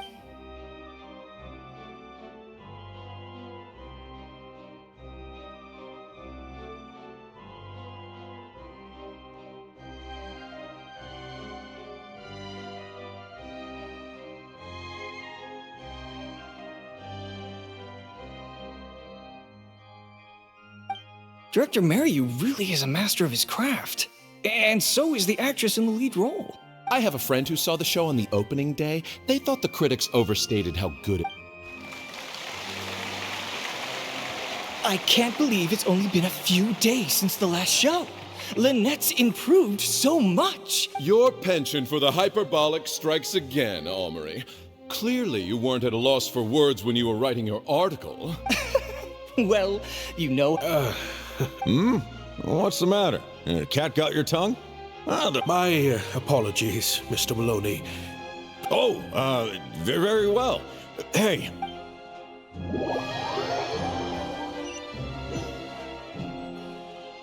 Are you guys sure this is gonna work? We're already halfway there. We can't back out now. What is this plan that you're so intent on... Director Merriu! Corantan and Armory have both finished their articles.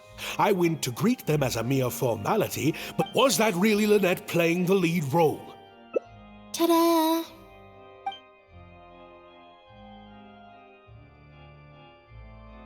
Director Mariyu? I switched costumes and masks with Jillian so that I could be the protagonist's companion. Lynette, what? You know my acting is amateur. The only reason I'm being seen as a pro, let alone a pioneer, is because you have critics supporting the show. If they'd seen me in the leading role during the first half, they wouldn't be expecting anything more. But what happens now that they've seen Jillian in the role? If you force me to play the lead in the second half, they'll be wondering, why is the actress suddenly giving such an underwhelming performance right at the climax of the whole story? These are just some of the questions that will be on everyone's minds during the second half. And those questions will follow them out the doors of the theater after the show ends. There's only one way for you to save your reputation, and that's to keep Jillian as the lead all the way to the end. Absolutely not. I'd sooner announce that we're having... If I keep Jillian as the lead for the second half, what do you think will happen in the curtain? What will your fans think? They're only here because of you. And what about all the critics? There'd be tickets to refund, fines to pay for breach of contract. You can't just take a job on a whim, then abandon your responsibility. Director Mariyu, please. You're not... Actually, Jillian, he's half right. I did kind of take but my responsibility here is making sure you get back the role that And I guess part of that responsibility lies with me, considering I badgered you into accepting the job. Sorry I'm a little late to the show. Lenny? What do you want? That might be a little tricky, but... What's this? A draft complaint letter, my contract, your legal fees, reimbursement for the tickets, and an advance on the penalty fee for breach of contract. Mr. Mariyu, I'm stepping down from the leading role. If you do suffer unforeseen financial losses from this, you're free to seek damages as per the contract. What? Of course. All this Mora, it's a pity. Look at us. We're huge stars. One minute we want to go on stage. The next we feel like you don't give a hoot how much this show means to other people. That's not true. I do care. And I'm under... Oh, brilliant deduction there. Of course it means a lot to me. Really? Then why do your eyes tell a different story? Almost as if I've destroyed your work of art. What? A couple days ago, I asked some associates to do some digging for me. I was surprise. Turns out that all the other famous actresses you... And I would have turned you down too, if not for an unlikely set of... You didn't send those invitations because you were looking for a better actress than Jillian. Director Mariyu. To get Maloney on your side, you chose to make Jillian the understudy, and then look for an opportunity for her to take the lead. I bet you were torn at first, weren't you? Do you stick to the tried and tested formula? Choose Lynette, use her Or do you choose Jillian, so that you and your longtime collaborator can stage the show of your dreams? The original... Oh, You mentioned prior success and fame earlier, but you're a well-known director yourself. Or maybe, deep down, none of your... Right now, you have an opportunity to send Jillian onto that stage and your work would be displayed for all of Fontaine...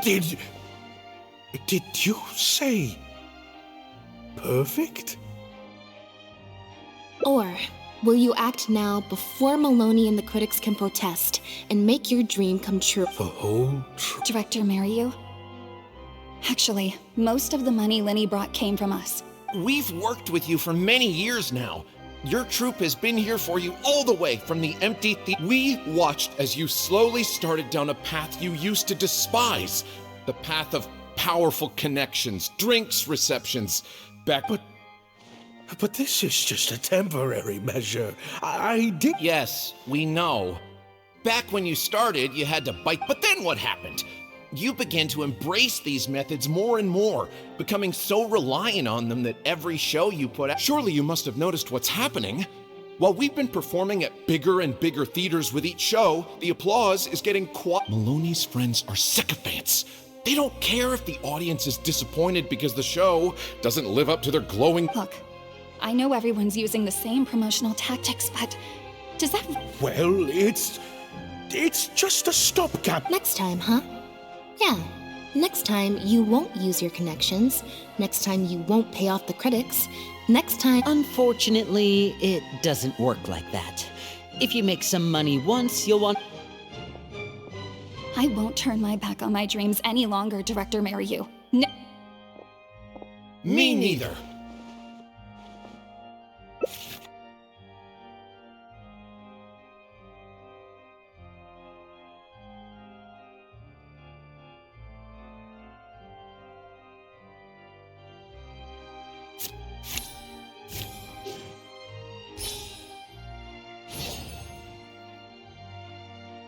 Hi.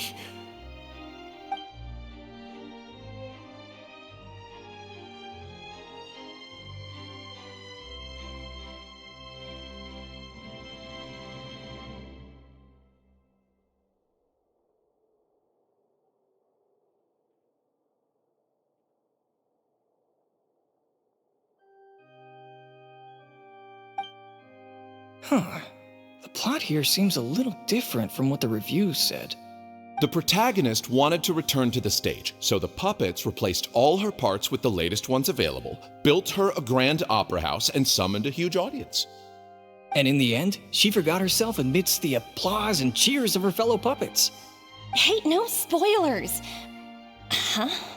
Wait, hang on, that's not even what's happening. The set has changed back to the one from the first act. Oh, cons. No need to be so nervous, Director Mariu. We only told you Lynette would be quitting the show to get you to make a decision. We wanted you to believe that this show would have to end after today, no matter what you decided. But in truth, I believe that if we choose our words carefully, there's no reason we can't get Maloney to come around and keep the show going. You really thought this plan through. What's worrying me now isn't how Maloney will react or whether the show... It's the audience. I've always thought the original script is better, but will it move them like I've... What if people only came to see the show for Lynette? And because of the review... It feels like I've been hiding inside my safe little castle for... We're right here with you.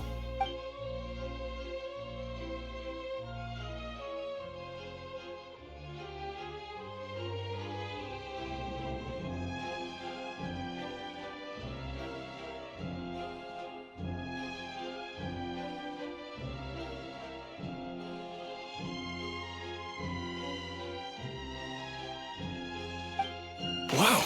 Okay, this ending is much better. I love how they brought back the set from Act 1 and gave it a whole new meaning. What a fantastic twist. Time for the curtain call. It's the moment of truth. I could always leave my mask on. No one would ever know.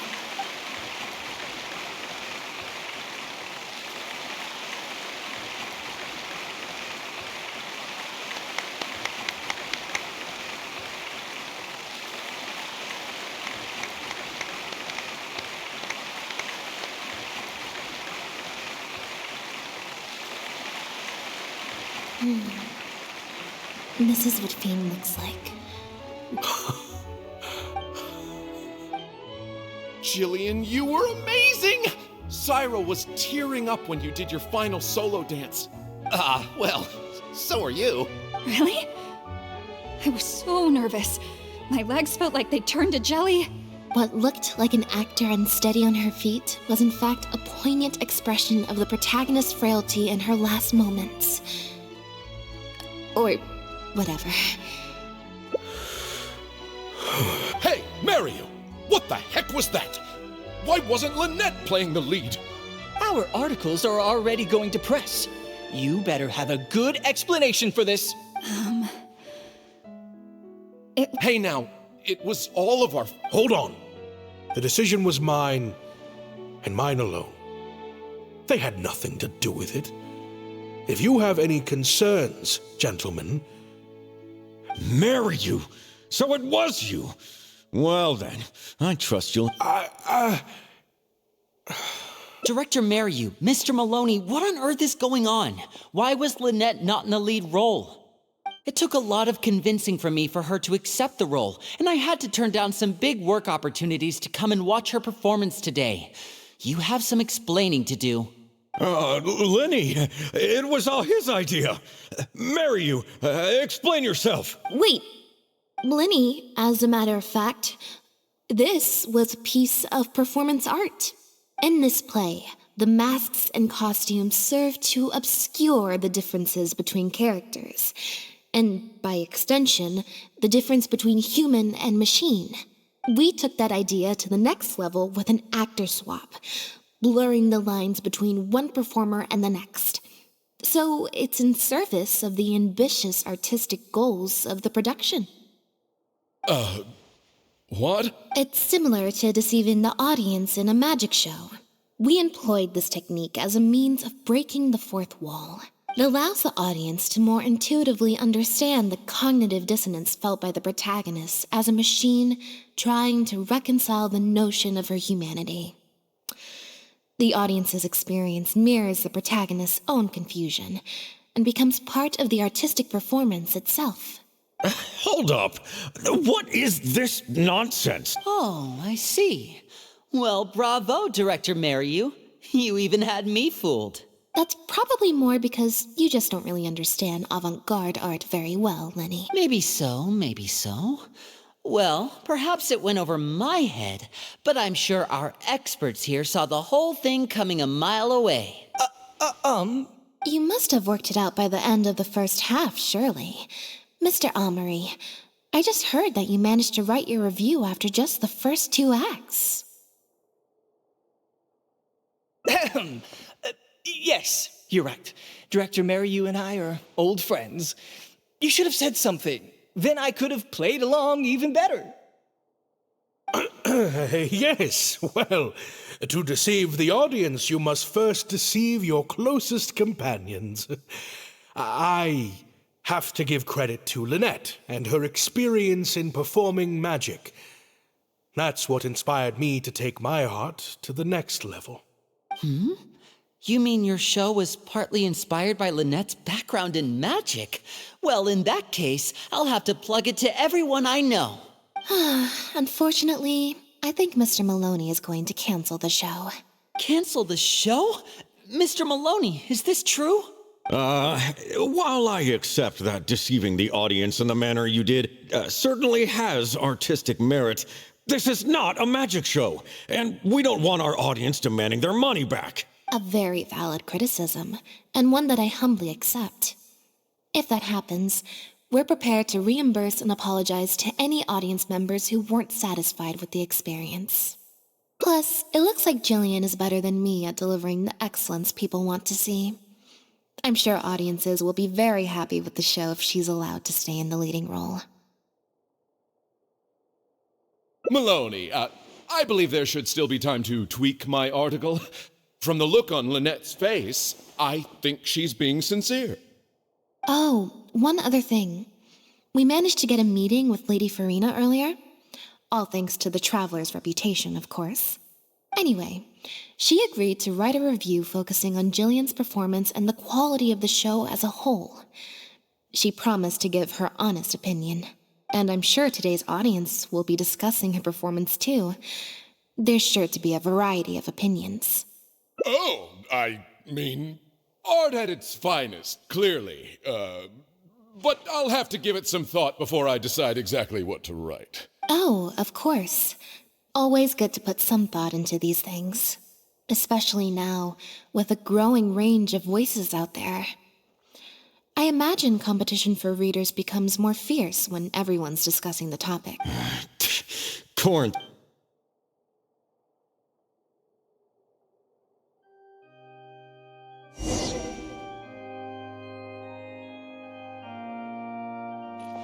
Do you think this move needs jazzing? Not jazzing up, per se. Gina? You snuck in? What? I'm sorry, Jillian.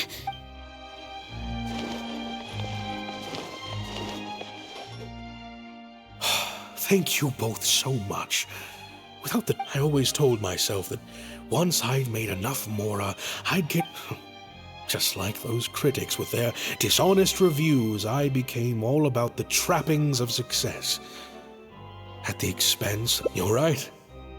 Anyway, enough about my problem. I've been looking into it a lot over the past couple of days. Ah, yes. Lynette, do you... Wait. I'm sorry. Gina insisted on coming. Lynette...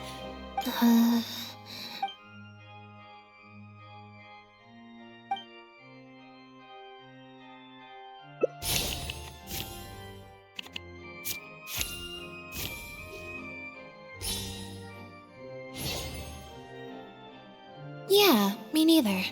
Wait. Oh, do you mean when we ran into you at the Fleuve Sandra? As I recall, you were only trying to look out for your sister. It was just a few words spoken in anger. Oh.